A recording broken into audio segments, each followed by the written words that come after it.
ಎಲ್ಲರಿಗೂ ನಮಸ್ಕಾರ. ನೀವು ಹೇಳಿದಾಗೆ ಆ ಧರ್ಮಸ್ಥಳ ಅಂದ ತಕ್ಷಣ ಪ್ರತಿಯೊಬ್ಬನಿಗೂ ಮಾನವೀಯತೆಯನಿಗೆ ಏನು ಆ ಧರ್ಮದ ಹಾದಿಯಲ್ಲಿ ನಡೆಯುವನಿಗೆ ಆ ಒಂದು ಶಕ್ತಿ ಅವನ ಮೈಯಲ್ಲಿ ಅವನ ಶರೀರದಲ್ಲಿ ಕಾಣಿಸ್ಕೊಳ್ಳುತ್ತೆ.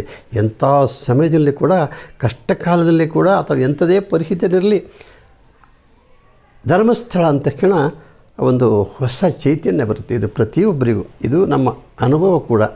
ಹಾಗೆ ನಾನೇನು ಹೇಳಲಿಕ್ಕೆ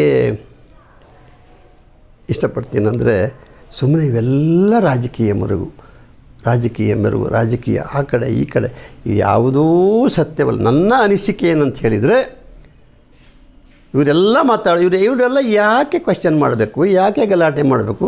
ಅಲ್ಲಿ ಧರ್ಮಸ್ಥಳದಲ್ಲಿ ಗ್ರೇಟ್ ಮಂಜುನಾಥ ಇದ್ದಾನೆ, ಆ ಕಡೆ ಅಣ್ಣಪ್ಪ ಇದ್ದಾನೆ. ಅವರು ಪ್ರಪಂಚಕ್ಕೆ ದೊಡ್ಡವರು, ಅವರೇ ತೀರ್ಮಾನ ತಗೋತಾರೆ. ನೀವು ಅಂದ್ಕೊಂಡಿರ್ಬೋದು ಯಾಕೆ ತಗೊಂಡು, ಹೌದು, ಅದು ಪಾಪದ ಕೊಡ ತುಂಬಬೇಕು. ಯಾರ್ಯಾರು ಏನೇನು ಆಡ್ತಾರೆ ಎಲ್ಲರದ್ದು ಬಂಡವಾಳ ಈಚೆ ಬರುತ್ತಲ್ಲ, ಎಲ್ಲರ ಬಂಡವಾಳ ಈಚೆ ಬಂದು ಶೇಖರಣೆ ಆದಾಗ ಲಾಸ್ಟಲ್ಲಿ ಮಂಜುನಾಥ ಉತ್ತರ ಬರುತ್ತೆ, ಅಥವಾ ಏನು ಅಣ್ಣಪ್ಪನ ಉತ್ತರ ಬರುತ್ತೆ. ನೋಡಿ, ಅಲ್ಲಿ ಯಾರೋ ಒಬ್ಬ ಹೇಳ್ತಾನೆ, ಅಲ್ಲಿ ನೋಡಿದ್ದೀನಿ ಹಣ, ಇಲ್ಲಿ ನೋಡಿದ್ದೀನಿ, ಎಲ್ಲ ಜಾಗ ತೋರಿಸ್ತಾನೆ, SIT ಯಾವುದಕ್ಕೂ ನಮಗೆ ರಾಜಕೀಯ ಬೇಡ. ಆ ಕ್ಷೇತ್ರದ ಧರ್ಮಸ್ಥಳದ ಹೆಸರು ಹಾಳಾಗಬಾರ್ದು. ಮಂಜುನಾಥನಿಗೆ ಹೆಸರು ಯಾರು ಅದನ್ನು ನಾನು ಹೇಳೋಕ್ಕಾಗಲ್ಲ, ನಾನು ಹೇಳಲ್ಲ. ಅಲ್ಲಿಯ ನಾವು ಆ ಹೆಸರು ಹೇಳಲಿಕ್ಕೆ, ಉದಾಹರಣೆಗೆ ದಕ್ಷಿಣ ಕನ್ನಡದಲ್ಲಿ, ಅರ್ಥಾತ್ ಮಂಗಳೂರು, ಉಡುಪಿ, ಕುಂದಾಪುರ, ಕಾರ್ಕಳದಲ್ಲಿ ಈ ಹಿಂದೆ ನನ್ನ ಮಕ್ಕಳ ಆಟಿಕೆಯಲ್ಲಿ, ನಾನು ಮೂಲತಃ ಕುಂದಾಪುರದವನು, ಮಕ್ಕಳ ಆಟಿಕೆಯಲ್ಲಿ ನಾವು ಊಟ ಮಾಡುವಾಗ ಅಥವಾ ಇನ್ನು ಎಂಜಲ್ಕೆಯಲ್ಲಿದ್ದಾಗ ನಾವು ಧರ್ಮಸ್ಥಳ ಹೆಸರೇಳಲ್ಲ, ಧರ್ಮಸ್ಥಳಕ್ಕೆ ಹೋಗ್ಬೇಕು ಅಂತ ಹೇಳಲ್ಲ. ಎಲ್ಲಿ ಹೋಗಿದ್ದೆ ಕೇಳಿದರೆ ತೆಂಕ್ಲಾಯಿ ಅಂದರೆ ಅದು ಅಲ್ಲಿಯ ಆ ದಿಕ್ಕಿನ ಹೆಸರು. ಇದು ನಮ್ಮದು ಬಡಕಾಯಿ ಅಥವಾ ತೆಂಕ್ಲಾಯಿ ಅಂತ. ತೆಂಕ್ಲಾಯಿ ಹೋಗಬೇಕು, ತೆಂಕ್ಲಾಯಿ ಹೋಗಿದ್ದೀನಿ ಅಂತ ಹೇಳ್ತಾರೆ. ತೆಂಕ್ಲಾಯಿ ಅಂದರೆ ಧರ್ಮಸ್ಥಳ ಅಂತ ಲೆಕ್ಕ ಹಾಕಿ ನೀವು. ಅಲ್ಲಿ ಎಷ್ಟು ಪವರ್, ಎಷ್ಟು ಶಕ್ತಿ ಅಡಕವಾಗಿದೆ. ಇದು ಯಾಕೆ ಜನರಿಗೆ ಅರ್ಥ ಆಗಲ್ಲ? ಇವರು ಏನು ತಗೊಂಡು ಹೋಗ್ತಾರೆ? ಈಗ ನೀವು ಅನ್ಬೋದು, ಹೆಗಡೆ ಅವರು ಮಂಜುನಾಥನ ಪ್ರತಿನಿಧಿ.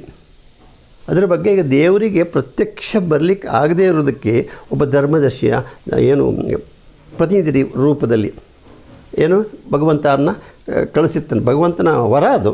ನಾವು ಹೇಳಲಿಕ್ಕಾಗಲ್ಲ, ಒಬ್ಬರೊಂದು ಶಕ್ತಿ ಇರ್ತದೆ. ನಮಗವರು ಆ ಥರ ಹೆಗ್ಗೇರು ಮನುಷ್ಯರ ಥರ ಕಾಣ್ಬೋದು. ಆದರೆ ಒಂದು ಹೇಳ್ತೀನಿ, ನಿನ್ನೆ ಯಾರೋ ಇಬ್ಬರು ಮಾತಾಡ್ತಾಯಿದ್ರು. ನಿನ್ನ ಮಗ, ನಾನು ಹೇಳಿದೆ ಅವನಿಗೆ, ನಿನ್ನ ಮಗ ಯಾವುದೋ ಹುಡುಗಿನ ರೇಪ್ ಮಾಡಿ ಮರ್ಡ್ರ್ ಮಾಡಿದರೆ ನೀನೇನು ಮಾಡೋಕ್ಕಾಗತ್ತೆ ಹೇಳು? ಏನೋ ಮಾಡೋಕ್ಕಾಗತ್ತಾ? ಹೌದಾ ಹೇಳು? ಅದಕ್ಕೆ ಅವನು ಒಪ್ಕೊಂಡ. ಇಲ್ಲ, ಹಾಗೆ ಹೆಗಡೆಯವರ ಸಂಬಂಧಿಕರು, ಅಣ್ಣನ ಮಕ್ಕಳು, ನಮಗೆ ಗೊತ್ತಿಲ್ಲ, ಯಾರೋ ಮಾಡಿದ್ದಕ್ಕೆ ಹೆಗಡೆಯವ್ರನ್ನ ಅವರನ್ನು ಬಲಿ ಹಾಕಬಾರ್ದು. ಇದು ತಪ್ಪು. ಇದೆಲ್ಲ ತೊಂದರೆ ಆಗುತ್ತೆ ನಿಮಗೆ. ನೀವು ಹೆಸರೇ ತೆಗಿಬೇಡಿ. ಹೆಗಡೆಯವರದ್ದು ಧರ್ಮಸ್ಥಳದ ಹೆಸರು, ವೀರೇಂದ್ರ ಹೆಗಡೆಯವ್ರ ಹೆಸರು ದಯವಿಟ್ಟು ಯಾರೂ ತೆಗಿಬೇಡಿ. ನೋಡಿ, ಇದು ಶತಸಿದ್ಧ. ಯಾರ್ಯಾರು ಇಲ್ಲದೇ ಇರೋದನ್ನು ಕ್ರಿಯೇಟ್ ಮಾಡಿ, ಸೃಷ್ಟಿ ಮಾಡಿ ಹೇಳಿದ್ದೀರಿ, ನೀವೆಲ್ಲ ಅನುಭವಿಸ್ತೀರಿ. ಇದು ಶತಸಿದ್ಧ. ನನ್ನ ಅನಿಸಿಕೆ ನಾನು ಹೇಳ್ತೇನೆ. ಹಾಗಾಗಿ ನೀವು ಕೇಳ್ಬೋದು, ಹೇಗಲ್ಲಿ ಅಷ್ಟೊಂದು ಏನು ಬುರುಡೆ, ಏನು ಮೂಳೆ ಎಲ್ಲ ಸಿಕ್ಕಿದೆ ಅಂತ ಹೇಳಿ. ಹೌದು, ಅದಕ್ಕೆ ಕಾರಣ ಇದೆ. ನಾನು ಹೇಳ್ತೀನಿ, ನನಗೂ ಸ್ವಲ್ಪ ಭಗವಂತ ಜ್ಞಾನ ಕೊಟ್ಟಿದ್ದಾನೆ. ಹಿಂದೆ ನೋಡಿ, ಈಗ ಈ ವರ್ಷ ಹೇಗೆ ಮಳೆ ಬಂದು ಜಾಸ್ತಿ ಮಳೆ ಬರ್ತಾಯಿದ್ದೆವು ದಕ್ಷಿಣ ಕನ್ನಡದಲ್ಲಿ, ಅರ್ಥಾತ್ ಕರಾವಳಿಯಲ್ಲಿ 25-50 ವರ್ಷಗಳ ಹಿಂದೆ ನಾವು ನಮ್ಮ ಮಕ್ಕಳಾಟಿಕೆಲ್ಲ ನೋಡಿದಾಗ ಇದರ 10ರಷ್ಟು ಮಳೆ ಬರ್ತಿತ್ತು, ಜಾಸ್ತಿ ಮಳೆ ಬರ್ತಾಯಿತ್ತು. ಇದರ 10ರಷ್ಟು 100ರಷ್ಟು ಏನು ಹೆಚ್ಚು ಕಡಿಮೆ 3 ತಿಂಗಳು ಬರ್ತಾಯಿತ್ತು. ಆಗ ನನ್ನ ಹುಡುಗಾಟಿಕೆಲ್ಲ ಕೇಳಿ ನೋಡಿದ್ದೇನೆ, ನೇತ್ರಾವತಿ ನದಿಯಲ್ಲಿ ಸಾಕಷ್ಟು ಹೆಣಗಳು ತೇಲ್ಕೊಂಡು ಬರ್ತಾಯಿದ್ದವು. ಒಳಗೆ ಬಿದ್ದಿದ್ದು, ಅಕಸ್ಮಾತ್ ಬಿದ್ದಿದ್ದು, ಗುಡಿಸಲು ನುಗ್ಗಿದ್ದು, ಮನೆ ಮುರಿದು ಹೋಗಿದ್ದು. ಬರೇ ಮನುಷ್ಯರು ಅಲ್ಲದೇ ಕೂಡ ಹಸು, ಎಮ್ಮೆ, ದನ ಅಥವಾ ಕಾಡು ಪ್ರಾಣಿಗಳು ಎಲ್ಲ ಆ ನೀರಿನಲ್ಲಿ ತೇಲ್ಕೊಂಡು ಸತ್ತು ಬರ್ತಾಯಿದ್ವಿ. ಆವಾಗೇನೋ ಒಂದು 2 ಜನ ಏನು ಮಾಡ್ತಾಯಿದ್ರು, ಎಲ್ಲ ತಗೊಂಡೋಗಿ ಅದನ್ನು ಮೇಲ್ಗಡೆ ಹಾಕಿ ಅದು ಹೂತಾಕಿ ಬರ್ತಾಯಿದ್ರು. ಇದನ್ನು ಕೇಳಿದ್ದೇನೆ. ಹಾಗೆ ನೋಡಿ, ಈ ಹಿಂದೆ ಈ ಯಾವುದೇ ಊರಿನಲ್ಲಿ ಸ್ಮಶಾನ ಅಂತ ಇದ್ದಿಲ್ಲ. ಧರ್ಮಸ್ಥಳದ ಹಿಂದೆ ಆಚೆ ನೀವು ನೋಡಿರ್ತೀರ, ಹೋಗುವ ದಟ್ಟಾರಣ್ಯ, ಘೋರಾರಣ್ಯದ ಕಾಡೋದು, ಅದ್ರ ಹಿಂದೆ ಮುಂದೆ ಹಾಗೆ ಪೀಚಲ್ಲಿ ಈಗಲೂ ಕೂಡ ಹಾಗೆ ಇದೆ. ಆವಾಗ ಸ್ಮಶಾನ ಅಂತ ಇದ್ದಿಲ್ಲ. ಕೆಲವೊಂದು ಜನಾಂಗವನ್ನು ಹೂತೆ ಹಾಕ್ತಾಯಿದ್ರು, ಸುಡೋದಿಲ್ಲ. ಕೆಲವು ಜನಾಂಗ ಮಾತ್ರ ಸುಡ್ತಾಯಿದ್ರು. ಈ ಹೂತಿರ್ತಕ್ಕಂಥವ್ರಿಗೆ ಜಮೀನಿಲ್ಲ, ಜಾಗ ಇಲ್ಲ, ಅಥವಾ ಯಾರೂ ಕೇಳೋದಿಲ್ಲ. ಸುತ್ತಮುತ್ತಿನ ಗ್ರಾಮೀಣ ಪ್ರದೇಶದಲ್ಲಿ ದೊಡ್ಡ ಕಾಡಿದ್ದಂಗಿತ್ತು. ಅಲ್ಲಿ ಅವರು ಹೂತು ಹಾಕಿ ಬಂದಿರ್ಬೋದು. ಆ ಹೂತಿರೋ ಹೆಣಗಳ ಏನು ಅವಶೇಷಗಳು ಏನು ರುಂಡ ಮುಂಡ ಮೂಳೆಗಳು ಸಿಗ್ತವೆ ಅದಿರ್ತದೆ. ಅಲ್ಲದೆ ನೋಡಿ, ನಾನು ಬೆಂಗಳೂರಿಗೆ ಬಂದಿದ್ದು ಹೆಚ್ಚು ಕಡಿಮೆ ಸುಮಾರು 1968ರಲ್ಲಿ. 68ನೇ ಇಸವಿಯಲ್ಲಿ ಈ Ramaiah college bus stop, new bell road ಆ ಬ್ರಿಡ್ಜ್ ಹತ್ರ ಅಲ್ಲಿ 4:15 ಗಂಟೆಗೆ ಮರ್ಡರ್ ಮಾಡಿ ಬಿಸಾಕೋರು. ರೇಪು, ಇನ್ನೊಂದು ಮತ್ತೊಂದು ಕಳ್ತನ ಎಲ್ಲ. ಆ ಕಾರಣಕ್ಕಾಗಿ ನಾನು ಕೆಲವು ಬಿಡಿಸಿ ಹೇಳೋದಿಲ್ಲ, ನಾನು ಕಣ್ಣಾರೆ ನೋಡಿಲ್ಲ, ಕೇಳಿದ್ದೇನಷ್ಟೇ.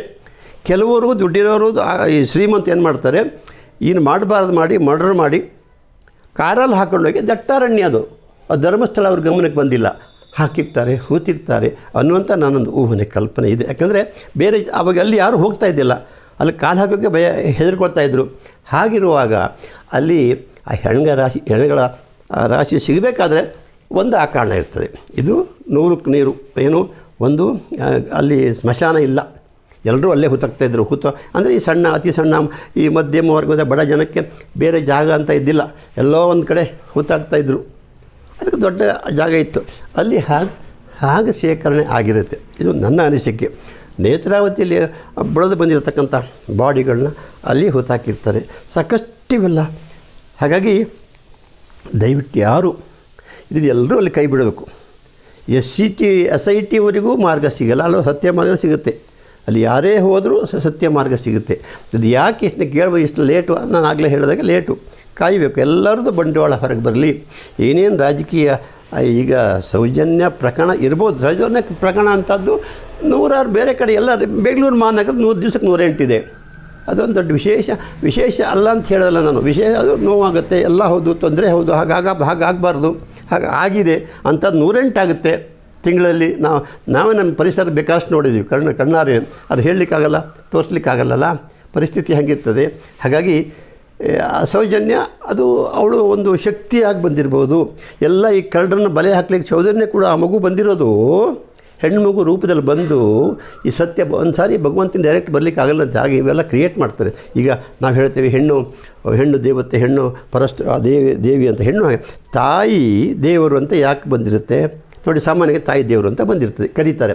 ಅಂದರೆ ಭಗವಂತನಿಗೆ ಬರಲಿಕ್ಕೆ ಆಗಲ್ಲಂತೆ. ಅವನೇನು ಮಾಡ್ತೇನೆ ಆವಾಗ, ತಾಯಿನ ದೇವರ ರೂಪದಲ್ಲಿ ತಾಯಿ ಬರ್ತಾಳೆ ಅಂತ ಒಂದು ಪ್ರತೀತ ಇದೆ. ಅದೇ ರೀತಿಯಲ್ಲಿ ಸೌಜನ್ಯ ಕೂಡ ಹೀಗಾಗಿರ್ಬೋದು. ಸೌಜನ್ಯ ಅದೊಂದು ರೂಪದಲ್ಲಿ ದೈವಿಕ ಶಕ್ತಿಯಿಂದ ಬಂದಿರ್ಬೋದು. ಅವಳು ಮತ್ತೆ ಹುಟ್ಟಿದ್ದಾಳೆ, ಅವಳೆಲ್ಲ ಹೇಗೋ ಇರ್ತದೆ. ಆದರೆ ಇದೆಲ್ಲ ಬಲೆ ಹಾಕಬೇಕು, ಇದು ಮುಚ್ಚಿ ಹೋಗಿ ಹಾಗೆ ಇರಬಾರ್ದು, ಜನರಿಗೆ ಗೊತ್ತಾಗಬೇಕಲ್ವ. ಹಾಗಾಗಿ ಧರ್ಮಸ್ಥಳ ಮಹಾನ್ ಪ್ರಸಾದ, ಅದು ಸಾಕಷ್ಟು ಘನಕಾರ್ಯ ಅದು ಹೇಳಲಿಕ್ಕೆಲ್ಲ ಎಲ್ಲ TV ಎಲ್ಲ ಮದುವೆ ಹೇಳಿದ್ದಾರೆ. ನಾವಲ್ಲಿ ಧರ್ಮಸ್ಥಳದ ಬಗ್ಗೆ ದಯವಿಟ್ಟು ಯಾರು ಏನೂ ಇಲ್ಲ ಸಲ್ಲದ ಮಾತು ಆಡಬೇಡಿ, ಇದು ನಿಮಗೆ ತೊಂದರೆ ಆಗುತ್ತೆ.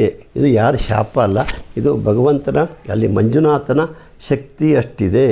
ನಾನೊಬ್ಬ ಪರಮ ದೈವ ಭಕ್ತನಾಗಿ ಹೇಳ್ತಾ ಇದ್ದೀನಿ. ದಯವಿಟ್ಟು ಇನ್ಮೇಲೆ ಅವರು ಎಲ್ಲರದು ಬೆಳಕಿಗೆ ಬರ್ತದೆ. ನೀವು ಯಾರು ಕಿತ್ತಾಡೋದು, ಬಡಿಯೋದು, ಶೂಟ್ ಮಾಡೋದು, ಗಡಿಪಾರು ಏನೂ ಬೇಡ, ನನ್ನ ಅನಿಸಿಕೆ. ಹಾಗಾಗಿ ನಿಮಗೆಲ್ಲರಿಗೂ ಮಂಜುನಾಥ ಆ ಅಣ್ಣಪ್ಪ ಸ್ವಾಮಿ ಸದ್ಬುದ್ಧಿ ಕೊಡಲಿ. ಇನ್ನೆಲ್ಲರೂ ನೀವು ಆ ಟಾಪಿಕನ್ನು ಬಿಟ್ಟುಬಿಡಬೇಕು ಅಂತ ನಾನು ತಮ್ಮಲ್ಲಿ ಕಳಕಳಿಯ ಮನವಿ.